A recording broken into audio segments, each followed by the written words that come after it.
சாதாரண மக்களுக்கு மத்தியில் இருக்கக்கூடிய வாழ்ந்திருந்த ஒரு கேரக்டர். அது எதை ஃபேஸ் பண்ணியிருக்கு, என்னென்ன இருக்குங்கிறது எனக்கு ரொம்ப புதுசாக இருந்துச்சு. நான் யார் தெரியுமா? Baby, J baby. எனக்கு நிறைய கனெக்ட் ஆச்சு ஆக்சுவலாக ஜே பேபி. ஒரு சீன் பண்ணும்போது தான் தெரிஞ்சு ஓகே இந்த படம் எனக்கு கனெக்ட் ஆகிருக்குன்னா நான் ஒரு வார்த்தை சொல்கிறதுக்காக. நீங்கள் யாரையாச்சும் உங்கள் ரியல் லைஃப்பில் பேபின்னு கூப்பிட்றீங்களா? பேபின்னு கூப்பிட்டு தான் நான் கல்யாணம் பண்ணி அதுக்கப்புறம் பேபி வரோம்.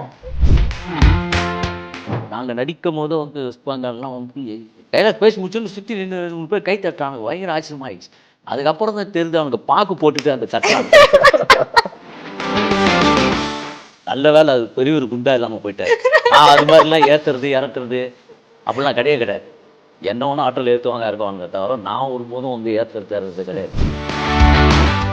ஏன் உங்களுக்கு அந்த இது இப்போ அந்த பொண்ணு மிஸ் ஆச்சு, அதுக்கப்புறம் எப்படி மிஸ்ஸஸ் ஆச்சு? ஐயோ அதெல்லாம் நான் கேட்கல. எக்ஸ்ட்ராவா போடுறாரு.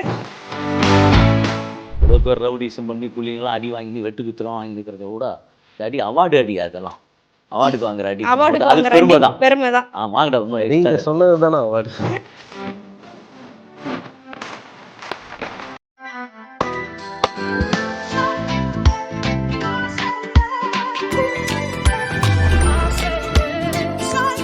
PGP Marine Kingdom, Chennai. Tamil பால் பொருட்களை தமிழகம் முழுவதும் விநியோகம் செய்ய விநியோகஸ்தர்கள் தேவை. விநியோகஸ்தராக இருக்க செக்யூரிட்டி டெபாசிட் தேவையில்லை. உணவுப் பொருட்களின் விநியோகஸ்தராக இருக்க வேண்டும்.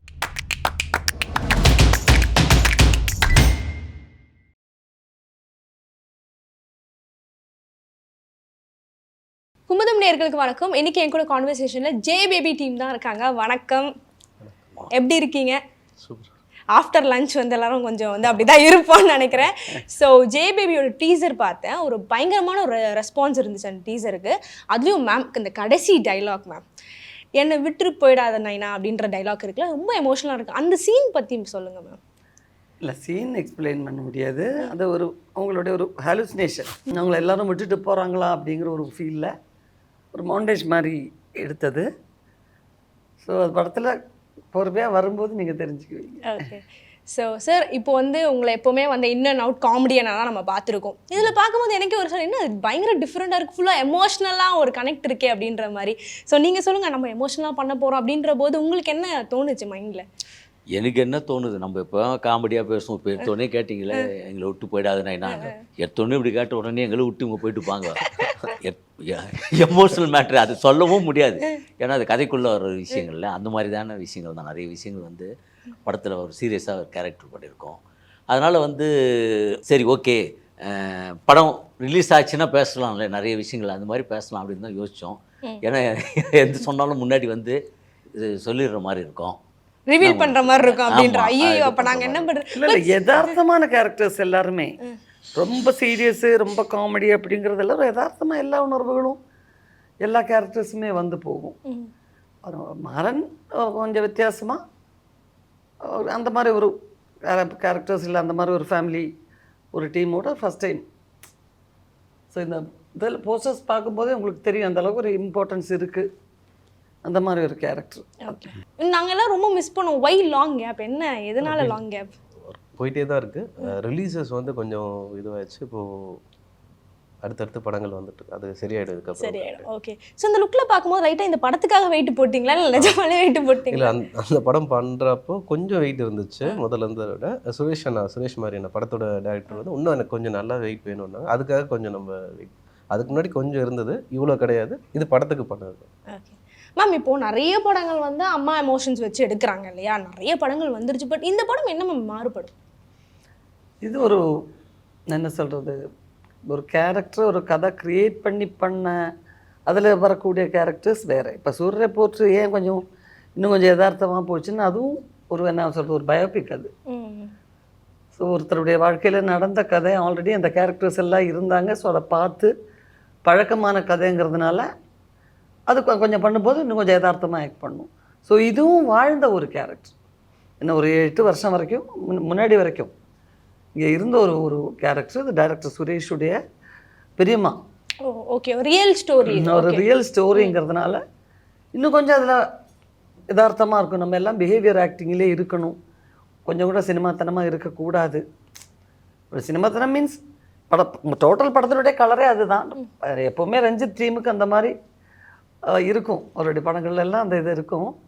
பட் இதில் கொஞ்சம் நான் எல்லாரையுமே டைரக்டருக்கு ரொம்ப பரிச்சயமானவங்க எல்லாரும். So, அப்படிங்கிறதுனால நம்ம அதை கொண்டு வர்றதுக்கு தான் நமக்கு முயற்சி பண்ணியிருக்கோம். இப்போ இருக்க ஜென்ரேஷன்ல பேரண்டிங் இருக்கலாம் மேம், அது எவ்வளோ கஷ்டமா இருக்கா இல்லை இஷ்டமா இருக்கா? இல்லை, எப்பவுமே அது கஷ்டமாக இருக்காது. பேரண்ட்ஸ் இல்லாமல் குழந்தைங்க கிடையாது. எங்கள் அம்மா என்ன இப்போ எங்களெல்லாம் எப்படி வளர்த்துருப்பாங்களோ அதுதானே எனக்கு ஒரு ரோல் மாடல்னு சொல்கிறேன். ஸோ அது கஷ்டம்லாம் ஒன்றும் கிடையாது. பட் அப்போ ஃபேமிலியில் எல்லோரும் சப்போர்ட் இருந்துச்சு. கூடவே ஒரு ஜாயின்ட் ஃபேமிலியாக இருக்கும்போது நிறைய சப்போர்ட் இருந்துச்சு. இப்போ அது கொஞ்சம் கொஞ்சமாக குறைஞ்சிட்டு வருது. ஒரு அப்பார்ட்மெண்ட்டில் தங்கி இருக்கிற ஒரு என்ன சொல்கிறது, ஒரு ஹஸ்பண்ட் அண்ட் ஒய்ஃப் 2 பேரும் ஒர்க்குக்கு போகிறாங்கன்னா குழந்தை திருப்பி ஸ்கூல் விட்டு வந்ததுக்கப்புறம் யாராவது வீட்டில் வேலை செய்கிறவங்க இருப்பாங்க. அந்த கம்யூனிகேட் பண்ணுறதுக்கு ஃபேமிலியில் ஆட்கள் கம்மி ஆகுதோங்கிற ஒரு ஃபீல் இருக்குது. இப்போ அம்மா திட்டினா அப்பா வந்து கன்சோல் பண்ணுவாலும், என்ன பாட்டி தாத்தா திட்டுறேன் கேட்பாங்க. அவங்க ஒரு ப்ரொடெக்டடாக இருக்கோங்கிற ஃபீல் இருந்திருக்கும். இப்போ அது கம்மி.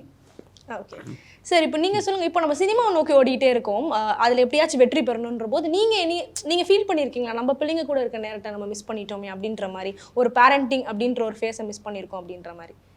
எல்லாருக்குமே வந்து தாய்ப்பாசங்கிறது வந்து ஒரு அது எந்த எல்லா சென்டிமெண்ட்டும் எப்படி படம் லவ்வுங்கிறத வந்து படம் சினிமாவில் இருக்குதோ அது மாதிரி அம்மா சென்டிமெண்ட்டுங்கிறது வந்து அது இதுதான். ஒவ்வொன்றும் ஒவ்வொன்று சொல்கிற விதங்கள் தான் இருக்கும். இப்போ நான் இவ்வளோ நாள் படம் பண்ணுறோம், இவ்வளோ காமெடி பண்ணுறோன்னா, சார் சூப்பராக காமெடி பண்ணியிருக்கீங்க அப்படின்வாங்க. இந்த படம் பார்த்தீங்கன்னா, சார் நல்லா நடிச்சிருக்கீங்க, அதான் டிஃப்ரெண்ட்டு. இப்போ தினேஷ்லாம் பார்த்தீங்கன்னா அவருடைய பிரதர் வந்து அந்த மாதிரி குண்டா இருப்பார். நல்ல வேலை அது பெரிய ஒரு குண்டா இல்லாமல் போயிட்டார். நான் அது மாதிரிலாம் ஏற்றுறது இறக்குறது அப்படிலாம் கிடையாது. என்ன ஒன்றும் ஆட்டோவில் ஏற்றுவாங்க இறக்குவாங்க தவிர நான் ஒருபோதும் வந்து ஏற்றுறது இறக்குறது கிடையாது. படத்துக்கு தேவைப்பட்டா பண்ண மாட்டீங்களா? அந்த அளவுக்கு ரிஸ்க் நம்ம ஹீரோ கேரக்டர். இப்போ பாருங்கள், மதியானம் ஒரு நாங்களாம் இப்போ சாப்பிட போனோம், பிரியாணி ஆர்டர் பண்ணி சாப்பிட்றோம், ஒன்றுமே எடுத்துக்க முடியல. இப்போ டயட் படம் பண்ணுறாரு இல்லையா? ஆமாம், அவர் 20-15 வயசு பையனாக மாறணும். அவர் பார்த்தீங்கன்னா எவ்வளோ கஷ்டம், இது பயங்கர ரிஸ்க். ஹீரோவாக பண்ணுறதுங்கிறது வந்து அதான் உங்களுக்கு 6 பேக்லாம் பண்ணால் தண்ணி எவ்வளோ தான் குடிக்கணும், அந்த மாதிரியான விஷயங்கள்லாம் இருக்குது பயங்கரமாக. ஆனால் சாப்பிட்ணுன்னு ஆர்வம் இருக்குது, ஆனால் கண்ட்ரோல் பண்ணிக்கிட்டு ஒரே ஒரு சிப்ஸ் மட்டும் எடுத்து சாப்பிட்டுட்டு கொஞ்சம் கர்ட் ரைஸ் மட்டும் கொஞ்சம் சாப்பிட்டப்போ அவ்வளவுதான். அடுத்த படத்துக்கு இது பண்ணணும். இந்த படத்துக்கு பார்த்தீங்கன்னா அது ஸ்டைல் ஆகுறது வேறு, 6 பேக் அது இதுன்னு குண்டாகணுங்கிறதுக்காக தொப்பகுப்பெல்லாம் தெரிகிற அளவுக்கு ஓப்பன் பாடியோடலாம் உட்காருவாப்பில். அதெல்லாம் நம்ம ஹீரோ எப்பவுமே லைவ் கேரக்டரான விஷயங்கள் தானே. அவர் வந்து விசாரணை, குக்கு இதெல்லாம் வந்து பார்த்தீங்கன்னா அப்படியே லைவாக அடித்து தோல் பட்டெல்லாம் பிஞ்சுக்கிற அளவுக்கு அடி வாங்கி ஒரிஜினல் அடி வாங்கி அதெல்லாம் லைவாக பண்ணுறாரு. அதனால் இந்த விஷயம் வந்து அவருக்கு அந்த கேரக்டர். அண்ணன் கேரக்டர் வந்து ஒல்லியாக பெயிண்ட்ரு அப்படிங்கிறனால தச்சிட்டேன். நம்ம பெயிண்ட்ரு, நான் பெயிண்ட் அடிப்பேன், ஒன்றும் பிரச்சனை இல்லை. அதனால் ஆர்டிஸ்ட் தான் நம்ம, அதனால் வந்து அது கொஞ்சம் மேனேஜ்மெண்ட் பண்ணியாச்சு. அந்த மாதிரி ஃபேமிலியாக வாழ்றேன். பெரியம்மா கேரக்டருங்கிறது வந்து அவங்க மட்டும்தான் இல்லை, அந்த வந்து மீதி எல்லாம் இருக்கிற கேரக்டரும் இருக்குது. அதில் பார்த்தீங்கன்னா அது படமாக பார்த்து லைவாக பண்ணி அவங்கெல்லாம் காட்டும் போதெல்லாம் வேறு லெவலில் இருக்கும். இதனுடைய சிறப்பு வந்து அது இதுதான், லைவ் ஸ்டோரி. ஒரு சம்பவம் நடந்திருக்குன்னா அந்த சம்பவத்தை எடுத்து ஒரு லைவாக பண்ணுற விஷயம் இருக்குது இல்லையா, அதுதான் இதாக இருக்கும். மற்றபடி அம்மா சென்டிமெண்ட் கதையாக சொல்கிறது இருக்குது இல்லையா, அம்மா இருக்கும் போது பார்த்துக்கணும், இப்போ தெரியாது அவங்களுடைய அருமைங்கிறதுலாம் பழைய இது தான். அதான் எல்லாருக்குமே தெரியுது. நீ சொன்னீங்களா, அது கரெக்ட் தானே. அம்மா இருக்குது, அவங்களுடைய அருமை பெருமெல்லாம் வந்து இப்போ தெரியாதுன்னு சொல்லிட்டு என்ன பண்ணுவாங்களோ அதே பண்ணிட்டு தான். அது ஒன்றும் பண்ண முடியாது அது இதுங்கெல்லாம். நீங்களாம் எல்லாரும், ஆனால் அது போனதுக்கப்புறம் அந்த ஃபீல் இருக்கும். அந்த மாதிரி வந்து இந்த படங்கிறது வந்து நீங்கள் சொல்கிற அந்த டீசராக இருக்கட்டும், சாங்கெல்லாம் பார்த்தா ஒரு மாதிரி மனசு ஒரு மாதிரி உருக்கிடும். அப்போ அந்த லாஸ்ட் கேரக்டர் எனக்கு விட்டு பண்ணு பார்க்கும்போதுமே ஐயோ அப்படி ஏதோ பண்ணுது அப்படிங்கிற மாதிரி ஒரு இது இருக்கும்.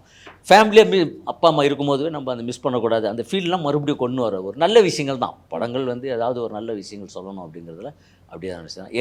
எனக்கு வந்து நாங்கள் நடிக்கும் போதும் வந்து வெஸ்ட் பெங்கால்லாம் வந்து டைலாக் பேசணுன்னு கைத்தட்டியெல்லாம் இது பண்ணாங்க. அங்கே இருக்கிறவங்க லாங்குவேஜே தெரியாது, டைலாக் பேசி முடிச்சுன்னு சுற்றி நின்று 2-3 பேர் கை தட்டுறானுங்க. பயங்கர ஆச்சரியமாகிடுச்சு. அதுக்கப்புறம் தான் தெரியுது அவனுக்கு பாக்கு போட்டுட்டு அந்த தட்டுறானுங்க. ஆடா பாவிங்களா, இதை நான் 10 நாள் நானும் கழிச்சு ஒரிஜினல் நினைச்சிட்டேன் சார் கை தட்டினா அப்போ அவ்வளோ நான் ஃபீல் எப்படி எனக்கு எப்படி இருந்திருக்கும் பாருங்க. பரவாயில்லையே, நம்ம எதை பார்த்து அவனுக்கு கை தட்டுறானுங்க, பர்ஃபார்மன்ஸா லாங்குவேஜ்னு தெரியாது, பாடி லாங்குவேஜை பார்த்து எதனா பண்ணுறானுங்களா என்னன்னு பார்த்தா அவனுக்கு வந்து இந்த லாங்குவேஜ் பார்க்க லாங்குவேஜ்.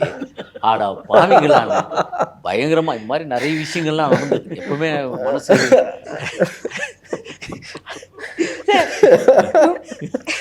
சீரியஸா போயிட்டு இருக்க ஒரு படத்துல இவரை மாதிரி ஒரு கேரக்டர் எப்படி வந்து நம்ம வந்து எடுத்துக்கிட்டு நம்ம சீரியஸா நடிக்கிறது இல்லை சார்? அதான் சேலஞ்சாக இருக்கும். ஸ்பாட்டில் வந்து டேரக்டர் வந்து பயங்கரமாக எங்களை டென்ஷன் ஆகாமல், அவர் டென்ஷன் ஆன ஒரே விஷயம் வந்து சிரிச்சிடாதீங்க. ஏன்னா அந்த அவர் கொஞ்சம் மாறினாலும் அண்ணா வந்து ஃபுல் வைப் ஆகிடுவார். அவர் சீரியஸாக பண்ணால் கூட நான் சிரிச்சிருவேன் நார்மலாக. ஏன்னா நான் சின்ன வயசுலேருந்து பார்த்துட்டு இருக்கேன். ஆமா மேடம் சரியா அவங்க சார் உங்களை சின்ன வயசுல இருந்து பாக்குறான், நான் பாத்துக்கோங்க வயசை சொல்றேன். அதெல்லாம் மறைக்க முடியாது. சினிமாவில் வந்துட்டு வந்து எதையுமே மறைக்க முடியாது. அது சொல்லுவாங்க இல்லையா, சம்பவங்கள் தான் நியூஸ் தான். நம்ம எப்போ நம்ம 4 பேருக்கு தெரிய ஆரம்பிச்சோம் என்ன பண்ணாலும் இங்கே வந்து ஒன்றும் சக்ஸஸ் பண்ண தான் முடியாது. ஏஜ். ஆமாம், அது வந்து அப்படியே பாக்கெட்லேயே கேமரா போட்டுன்னு சுற்றுற மாதிரி தான். மேம் லாஸ்ட் அந்த சீன் சொன்னலாம், அந்த சீன் பார்க்கும்போது எனக்கு என்ன தோணுச்சுன்னா, இந்த ஓல்டு ஆஃப்னேஜில் இருக்கிற பெரும்பாலான பேரண்ட்ஸ் என்னை விட்டுட்டு போயிடாதீங்க அப்படின்ற ஒரு ஃபீல் இருக்கும் இல்லையா, அதுதான் எனக்கு ஃபீல் ஆச்சு. அதே தான், ஒரு ஓல்டு அந்த மாதிரி ஒரு இடத்துல போய் தனியாக விட்டுட்டு போயிட்டாங்க, அந்த இடத்துல போய் இருக்காங்க, ஒரு முதியோர் இல்லம் மாதிரி ஒரு இடத்துல. அப்படி அப்படி வச்சுக்கலாம், அப்படி விட்டு எடுத்துக்கலாம். நம்ம ரொம்ப வெளிப்படையாக கதை சொல்ல முடியாது, பட் அப்படி தான் கிட்டத்தட்ட அந்த மாதிரி வரும். அது ஒரு சிச்சுவேஷன்ஸ் மாதிரி வரும். ஓகே, அதில் ஒரு சிச்சுவேஷன் அதுவும் வரும். இப்போது ரஞ்சித் சாரோட ப்ரொடக்ஷன் அப்படின்னு பார்க்கும்போது மக்களுக்கு இருக்க ஒரு விஷயம் என்னன்னா, ஒரு சமூகம் சார்ந்து இருக்கும், ஒரு கேஸ்ட் பாலிடிக்ஸ் இருக்கும் அப்படின்ற மாதிரி மக்களுக்கு ஒரு விருப்பம் இருக்கு இல்லையா, அப்படிப்பட்ட ஒரு படமாக இது இருக்குமா இல்லை ஒரு வேறுபடுமா? இது வந்து தெரிஞ்சு நீளத்தில் வர எல்லா படமே மனுஷங்களாக இருக்கணும் அப்படின்றத அதை சொல்கிறதுக்கு ஒன்று சொன்னால் தான் போவோம் அப்படின்ற மாதிரி இருக்கும். இது வந்து எல்லாருக்குமான படம் தான் இருக்கும். எப்பயும் போல் நீளத்துலேருந்து வர ஒரு நல்ல படமாக இருக்கும். Okay, super ma'am. இப்போ இந்த படத்தில் வந்து நிறைய படங்களோட கதைகள் கேட்டிருப்பீங்க இல்லையா, இந்த படத்தோட கதை கேட்கும்போது உங்களுக்கு என்ன தோணுச்சு, ஓகே இந்த படம் கண்டிப்பாக பண்ணணும் அப்படின்ற ஒரு ஸ்பார்க் எதனால் வந்துச்சு மேம்? இல்லை, எல்லா படமும் நம்ம பண்ணுறதுக்கு ஒரு காரணம் இருக்கும். இது ஒரு வாழ்ந்திருந்த ஒரு கேரக்டர், அது நம்ம பார்க்காத ஒரு லேடி, அவங்க உயிரோடு இருந்தப்போ எப்படிலாம் பிஹேவ் பண்ணியிருப்பாங்க, எப்படி பேசியிருப்பாங்க, எப்படி, அது ஒரு சேலஞ்ச் தானே உங்களுக்கு.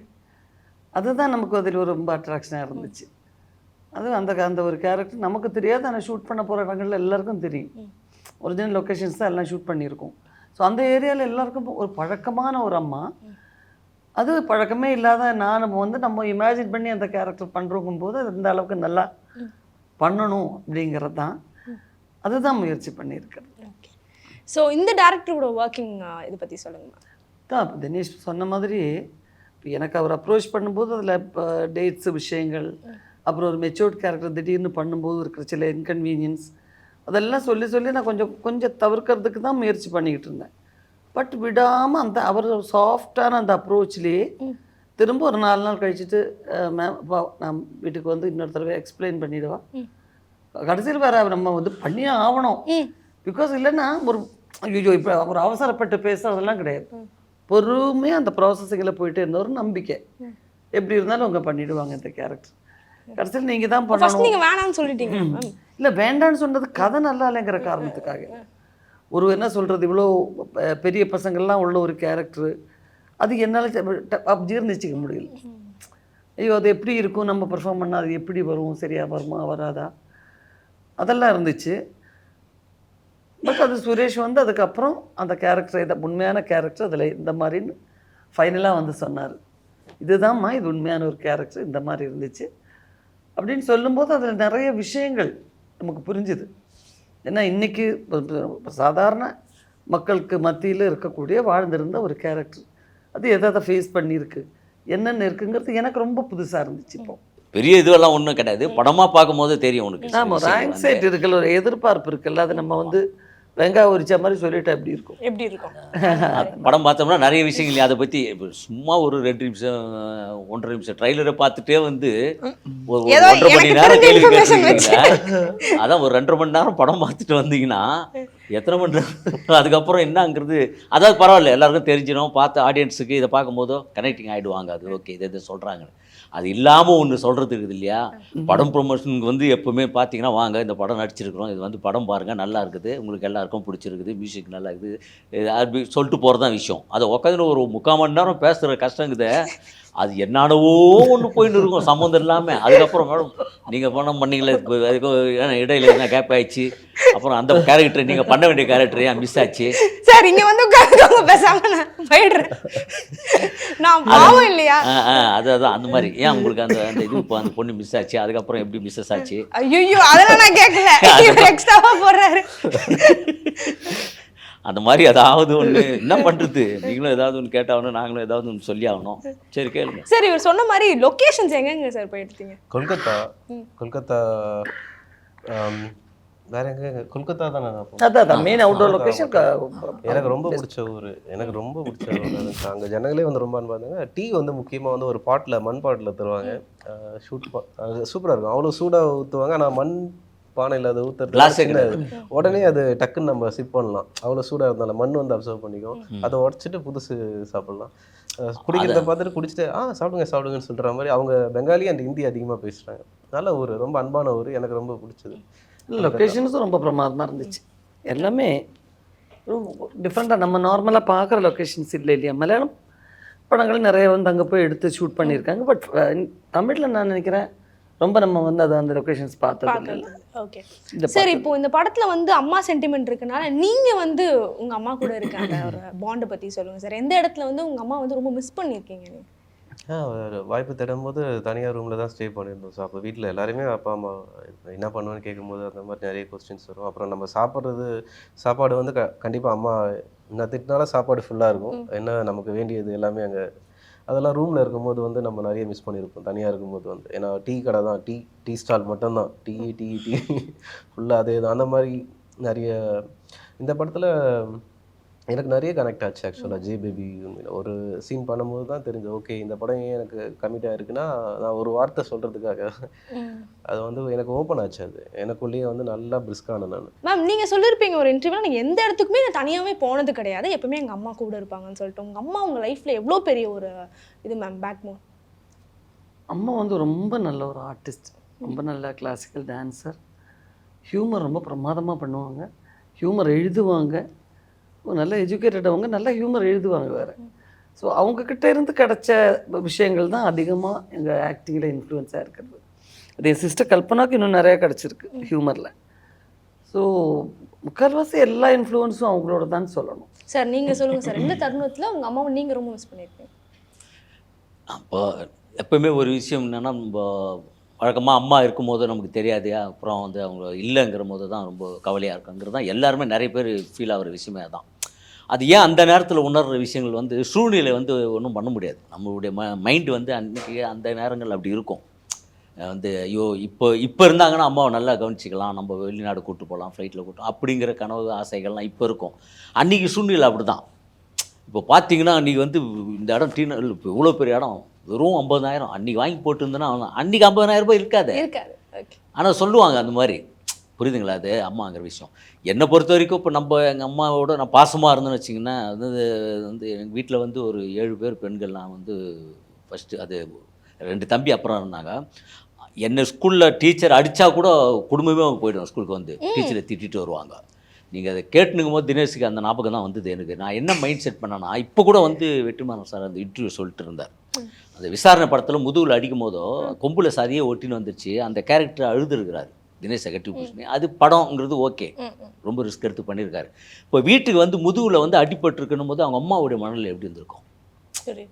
புரியுதுங்களா? என்னடா இது இவ்வளோ பெரிய இது பண்ணியிருக்கிறாரு, அவங்களுக்கு கஷ்டமாக இருக்கான்ல, என்னதான் இருந்தாலும் ஒரு கோவப்படும். அது என்ன ரியாக்ட் பண்ண எடுக்க ரொம்ப நாள் அது மூலமா கேட்குறாங்க.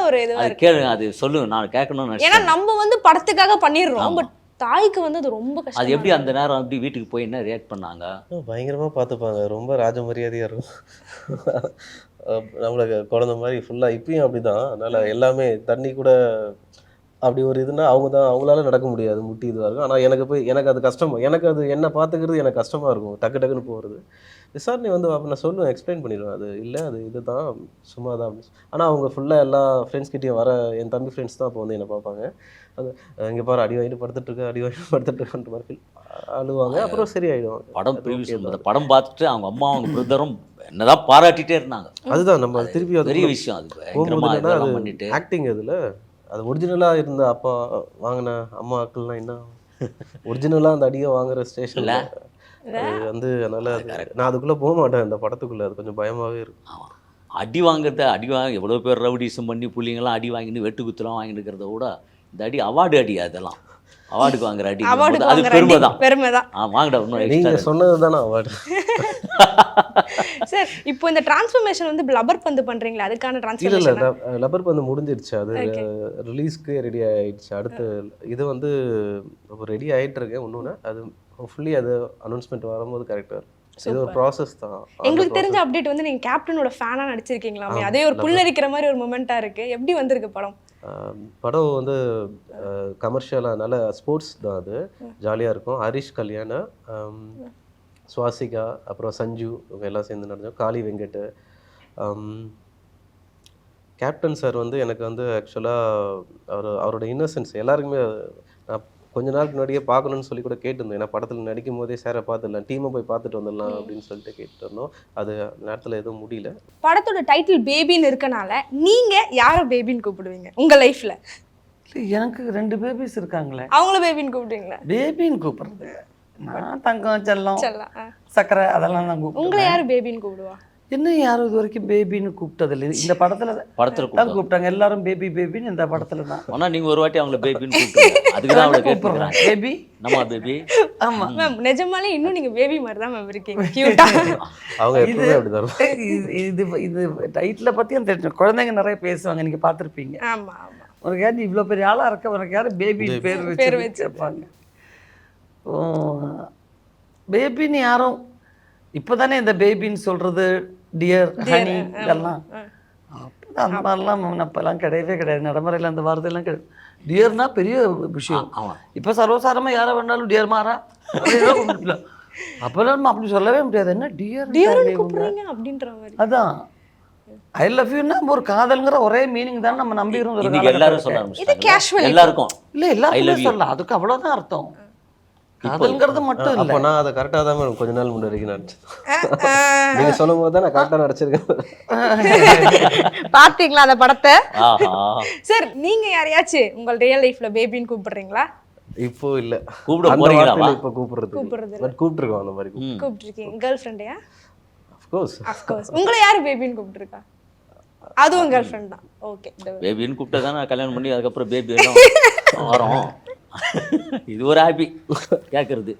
சரி, ஐயோ ஏன் எங்க வீட்டுல பார்த்துட்டு உன்னை யாரும் பேபின்னு கூப்பிட்டாங்க, நான் என்ன சொல்லி மாட்டேன். சார் யாரை பேபின்னு கூப்பிட்டுருக்கீங்க? இது நான் இப்போ இந்த படத்துல எங்க அம்மா வந்து பேபி அப்படின்னு சொல்லி இது பண்ணுவோம். அது கூட அப்போ எங்கேயும் நாங்கள் பேர் யூஸ் பண்ணதே இல்லை. இது படமா இருக்கும் போதும் அவ்வளோதான், அம்மா அப்படிங்கிற விஷயங்கள் தான். மற்றபடி வந்து இதெல்லாம் வந்து ஒரு ஜெபி பேபி அம்மா அப்படிங்கிற ஒரு பேர்லாம் இருக்கும், கிறிஸ்டியனில் வரும் பேர்லாம். அது ரொம்ப ஃபேமஸ் அந்த நேமு, அந்த இது. அதுக்கப்புறம் ஓஹோ இந்த பேபி நீ வாரா அந்த பேபி பாட்டுலாம் பாடு, அந்த மாதிரிலாம் பாட்டு பாடி கரெக்ட் பண்ணியிருக்காரு. அந்த பாட்டு தெரியுங்கிற அதில் தான் தெரியும் பேபிங்கிறது. பட் இது வந்து வேற இது இல்லை. அந்த பேருக்கு இருக்கிற ஒரு வெரைட்டி என்னன்னா, பேபின்னு நம்ம வந்து பேர் வந்து குழந்தை வந்து ஆனா பண்ணான்னு தெரியறதுக்கு முன்னாடியே மனசுல வச்சுக்கலாம். ஓகே, எப்படி இருந்தாலும் ஒரு பேபி தான் வரப்போகுது, அது அப்படி வச்சுக்கலாம். அது இது பார்த்தீங்களா, பேபி டே அவுட் போட்டிருக்காரு பார்த்தீங்களா, அது மெயின். அது விட்டிங்க பாருங்க. அதுதான் பேபி. அடுத்தது அதான் கேட்க வந்தேன், பேபி டே அவுட் அப்படின்னா பேபி வந்து வெளில போயிடுறாங்க, அதானா? அதுதான். இல்லை வெளில போயிடுறாங்கங்கிறது இல்லை, பேபின்னு விட வெளி உலகம் இந்த மாதிரி இருக்கு. கரெக்டாக அவங்களுடைய பார்வையில் அவங்க போகிற வர்ற இடங்கள் எல்லாமே வந்து அதுதான். எல்லா இடத்துலையும் அதாவது ஒரு இடமா உட்காந்துட்டு இருக்கிற ஒரு கேரக்டர் இல்லை. ஸோ அவங்க போகிற இடம், அவங்க பார்வையில் அந்த உலகம் சமூகம் எப்படி இருக்குங்கிறது தான் அவங்க point of view. Okay, super. So இப்போ தமிழ் சினிமா நிறைய அம்மா படங்கள் வந்திருக்கு. உங்களை ஈர்த்த படம் அம்மா சென்டிமெண்ட், உங்களுக்கு பிடிச்சமான ஒரு படம் அம்மா சென்டிமெண்ட்? நிறைய படங்கள் இருக்குது. One of the favourite. இல்லை டக்குன்னு கேட்கும்போது இதுதான் நமக்கு வந்து என்ன ஒரு படம் ஸ்ட்ரைக்கிங்காக ஒரு படம் கடந்த 20 வருஷத்தில் வந்திருக்கான்னு கேட்டால் என் ஞாபகத்தில் டக்குன்னு வரல. உங்களுக்கு ஞாபகம் சார் உங்களுக்கு? ஜேபிபி. எங்க ஏன்னா அவங்க எவ்வளோ படங்கள் பண்ணியிருக்காங்க, 700 படங்கள். அதில் ஒரு படத்தை சொல்லிட்டு அப்போ இந்த மற்ற படம்லாம் நல்ல படம் இல்லையான்னு வந்து அவங்களுக்கு ஐயோ நான் அப்படி அதானே உங்களுக்கு ஆசை. அப்படி நான் கேட்கறது எல்லாமே அப்படிதான் இருக்குது பார்த்தீங்களா? ஆரம்பத்துல இருந்தே நீங்க என்ன கோத்து விடுறீங்கன்னா அப்படி நினைக்கல. அம்மா சென்டிமெண்ட்ல வர எல்லா படங்களும் நல்ல படங்கள் தான். இல்லை நல்ல படங்கள் நான் சொல்கிறேன். ஒரு அம்மாவுக்கு மட்டுமே முக்கியத்துவம் கொடுத்துள்ள ஒரு படம் வரல. இப்போ சூரரை போட்டு நல்ல ஒரு அம்மா சென்டிமெண்ட்ஸ் உள்ள ஃபிலிம் தான். மூக்குத்தி அம்மா வேற ஒரு ஆக்செப்டில் பார்த்தா அதுவும் கரெக்டு தான். 4 குழந்தைங்களோட ஒரு அம்மா எப்படி பட் மெச்சூரிட்டி இல்லாத ஒரு அம்மாங்கிற மாதிரி இருக்கும். நிறைய படங்கள் வந்திருக்கலாம். பட் இந்த மாதிரி ஒரு ஸ்ட்ரைக்கிங்கான ஒரு ஃபிலிம் சமீபத்தில் வந்தது இல்லைன்னு நினைக்கிறேன். ஓகே, உங்களுக்கு சார்? இப்போ பார்த்தீங்களா, நான் தான் கேட்டு நான் தான் சொல்லிட்டேன். சொல்லணும், இந்த மாதிரி விஷயம் கரெக்டாக சுற்றி அங்கே வந்து நிற்கிறீங்க நீங்கள். அதான் சொல்கிறேன், அம்மா சென்டிமெண்ட்டில் இருக்கக்கூடிய எல்லா படம் அது ஒரு தெரியுங்களா. எப்பவுமே ஒரு படம் அம்மா சென்டிமெண்ட்டில் ஹிட் ஆச்சுன்னா அம்மா படங்களாக வரும், காதல் வச்சுன்னா காதலாக வரும். ஆனால் இப்போ எந்த படமாக இருந்தாலும் எத்தனை 1000 படங்கள் வந்தாலும் காதலாக இருக்கட்டும் அம்மா சென்டிமெண்ட்டாக இருந்தாலும் ஒர்க் அவுட் ஆகும். அது வந்து 100% வந்து இதுவே. இதில் வந்து பெரிய விஷயம்னா இது லைவான நடந்த ஒரு சம்பவம், உண்மை சம்பவத்தை வந்து இது படமாக இருக்கும் போதும் கனெக்டிங் ஆகிறது வந்து ஐயோ இப்படி ஒருத்தருக்கு நடந்திருக்காங்க, ஒரு ஃபேமிலிக்குள்ளே இப்படி இருந்துருக்குது அப்படிங்கிற ஒரு யதார்த்தமான ஒரு விஷயம், அவ்வளவுதான். வேற ஒரு பெரிய இதுவெல்லாம் எல்லாம் ஒன்றும் கிடையாது. லைவான ஒரு இதுதான், அந்த ஒரு இதுதான் இந்த படத்தோட பலம். சூப்பர். ஸோ படம் வந்து சூப்பர் டூப்பர் ஹிட் ஆகணும். உங்கள் ஹோல் டீமுக்கு என்னோட வாழ்த்துக்கள். Thank you so much. நன்றி, வணக்கம். தேங்க்யூ.